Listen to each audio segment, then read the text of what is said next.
2024 August 29 ആനുകാലികം.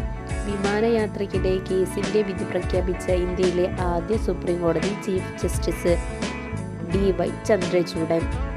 2024 Padmaprabha പുരസ്കാരത്തിന് അർഹനായ സാഹിത്യകാരൻ റഫീഖ് അഹമ്മദ്. 3. ഏറ്റവും വേഗത്തിൽ 100 കോടി കളക്ഷൻ ലഭിച്ച മലയാള സിനിമ ആടുജീവിതം. 4. കേരള സംസ്ഥാന മനുഷ്യാവകാശ കമ്മീഷന്റെ ആക്ടിംഗ് ചെയർമാൻ K. ബൈജുനാഥ്. ഏക സിവിൽ കോഡ് നിലവിൽ വന്ന ആദ്യ സംസ്ഥാനം ഉത്തരാഖണ്ഡ്. 6. 200 കോടി കളക്ഷൻ നേടിയ ആദ്യ മലയാള സിനിമ മഞ്ഞുമ്മൽ ബോയ്സ്. 7.